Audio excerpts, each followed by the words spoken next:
അതുപോലെ തന്നെ big boss, star magic, അങ്ങനെ കുറെ കാര്യങ്ങളുടെ നമുക്ക് വളരെ ഫെമിലിയർ ആയിട്ടുള്ള ഒരു ഫേസ് കൂടിയാണ്. ബഷിയാസ് ടീമിന്റെ വിശേഷങ്ങളിലേക്ക്. ഹലോ, നമസ്കാരം, ഗുഡ് മോർണിംഗ്.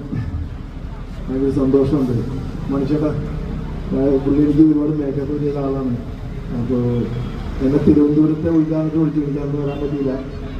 പക്ഷേ ഞാൻ പറഞ്ഞു കൊച്ചി തുടങ്ങുമ്പോൾ ഞാൻ ഉദ്ഘാടനം ചെയ്യാൻ ചേട്ടാ, എന്തായാലും വരാൻ പറഞ്ഞു. അങ്ങനെ കൊച്ചിയിലെ ഉദ്ഘാടനത്തിൽ വരാൻ കഴിഞ്ഞു. അതും ഇന്നും മഴയൊന്നുമില്ലാതെ കിടലും വെയിലും. അയ്യോ ദൈവമേ, മഴ ചെയ്യല്ലേ, ഞാൻ പറഞ്ഞോ ആണോ?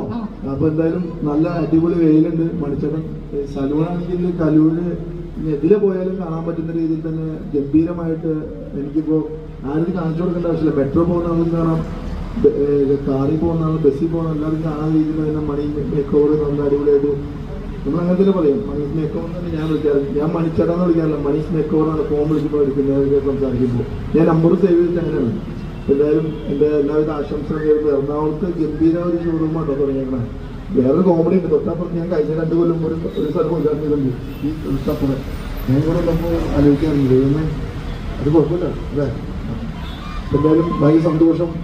പിന്നെ സിനിമയൊക്കെ എന്താ നുണ വേണമെങ്കിൽ പറയാം, എനിക്ക് ഒരുപാട് സിനിമകളുണ്ടെന്നൊക്കെ. സത്യം പറഞ്ഞു കഴിഞ്ഞാൽ ഒന്നും തുടങ്ങിയിട്ടില്ല.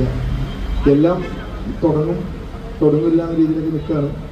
പിന്നെ മലയാളം പറയുന്നില്ല, അന്യഭാഷയിലൊന്നും തുടങ്ങുന്നതാണ്. എനിക്കറിയില്ല, എന്നാൽ മലയാള സിനിമയിൽ അങ്ങനെ വിളിക്കണമെന്നില്ല. ചിലപ്പോൾ സ്റ്റാർ മാജിക്കിലും ബിഗ് ബോസിലേക്ക് കണ്ടുകൊണ്ടായിരിക്കാം.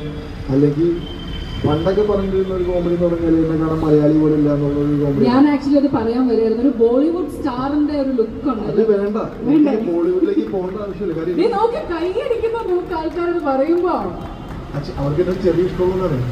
അത് കേട്ടിട്ട് ഇഷ്ടമില്ലാത്ത ആൾക്കാർ കമന്റ് അടിക്കുക, അതാ പ്രശ്നം. അപ്പോ എനിക്ക് മലയാള സിനിമ, എനിക്ക് മലയാളം നല്ല രീതിയിൽ സംസാരിക്കാൻ അറിയാം. ഞാൻ കേരളത്തിൽ ജനിച്ചു വരുന്ന ഒരാളാണ്. പിന്നെ എൻ്റെ പ്രൊഫഷൻ